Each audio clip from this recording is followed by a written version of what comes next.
نحمده ونصلي ونسلم على رسوله الکریم۔ میں محمد مشرف رضا، خادم مدرسہ غریب نواز، خیرانی روڈ، ساکینہ کا، ممبئی، سفر حج اور کاروبار، تجارت و بزنس، اس مسئلے کو لے کر حاضر ہوں، بغور سماعت فرمائیں۔ مالدار صاحب استطاعت مسلمان پر زندگی میں صرف ایک بار حج فرض ہے۔ فرض کی ادائیگی کے بعد جتنی بار وہ حج کرے، عمرہ کرے، یہ سب نفلی ہے۔ حاجی اگر حج و عمرہ کے ارکان و واجبات، مستحبات و آداب کو بجا لاتے ہوئے کسی قسم کا کاروبار کرے تو کوئی حرج نہیں ہے۔ یعنی سفر حج و عمرہ کے دوران فریضہ حج و عمرہ کے ساتھ ساتھ اگر تجارت بھی کر لے تو یہ کام شریعت کے خلاف نہیں ہے، بلکہ شریعت نے اجازت دی ہے کہ حج و عمرہ کی ادائیگی میں کسی قسم کی رکاوٹ، سستی، کاہلی نہ ہو تو کاروبار کر لینا جائز ہے۔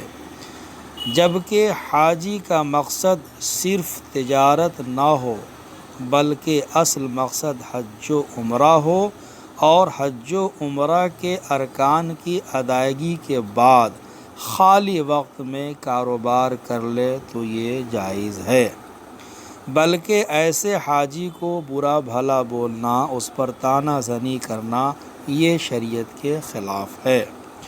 سورہ بقرہ میں اللہ تعالی ارشاد فرماتا ہے، لیس علیکم جناح ان تبتغوا فضلا من ربکم،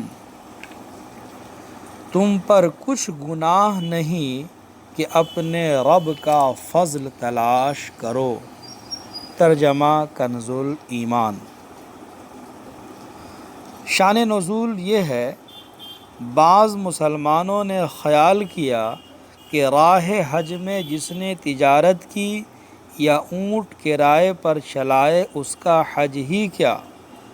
اس پر یہ آیت نازل ہوئی، مسئلہ جب تک تجارت سے افعال حج کی ادا میں فرق نہ آئے اس وقت تک تجارت مباح ہے۔ تفسیر خزائن العرفان۔ دوسرے مقام پر سورہ حج میں اللہ تعالی ارشاد فرماتا ہے، لِيَشْهَدُوا مَنَافِعَ لَهُمْ، تاکہ وہ اپنا فائدہ پائیں۔ ترجمہ کنز الایمان۔ دینی بھی دنیاوی بھی جو اس عبادت کے ساتھ خاص ہیں، یعنی حج کے ساتھ، دوسری عبادت میں نہیں پائے جاتے۔ تفسیر خزائن العرفان۔ حاجی مندرجہ ذیل باتوں کا خیال رکھیں۔ حج و عمرہ کا مقصد اللہ تعالیٰ اور اس کے محبوب صلی اللہ تعالی علیہ وسلم کی رضا اور خوشنودی ہو۔ مومن مخلص ہو کر ارکان حج و عمرہ ادا کرے، ریا و نمود یعنی دکھاوا اور شہرت سے بچیں۔ حج و عمرہ کو دنیاوی عزت و شہرت کا ذریعہ نہ بنائیں۔ حج و عمرہ کے ارکان کو چھوڑ کر کاروبار یا دیگر معاملات میں مشغول نہ ہوں۔ تجارت و کاروبار کے لیے حج و عمرہ کو ذریعہ نہ بنائیں۔ شریعت کی روشنی میں رہ کر حج و عمرہ کی ادائیگی کے ساتھ ساتھ اگر تجارت کر لے تو حج و عمرہ کے ثواب میں کوئی کمی نہ ہوگی۔ کسی کے شرعی اور جائز کام کو عقل و نفس کی روشنی میں برا نہ کہیں۔ کسی مسلمان کے عمل پر نکتہ چینی اور اعتراض کرنے سے پہلے شریعت کا مسئلہ جان لیں تاکہ آپ مجرم نہ ٹھہریں۔ اخروی فائدے کے ساتھ ساتھ دنیاوی فائدہ اٹھا لینا عبادتوں میں صرف حج و عمرہ کے ساتھ خاص ہے۔ اللہ تعالیٰ اپنے فضل سے، اپنے کرم سے صاحب لولاک صلی اللہ تعالیٰ علیہ وسلم کے صدقہ اور طفیل میں ہم سبھوں کے لیے شریعت پر چلنا، عمل کرنا آسان فرمائے۔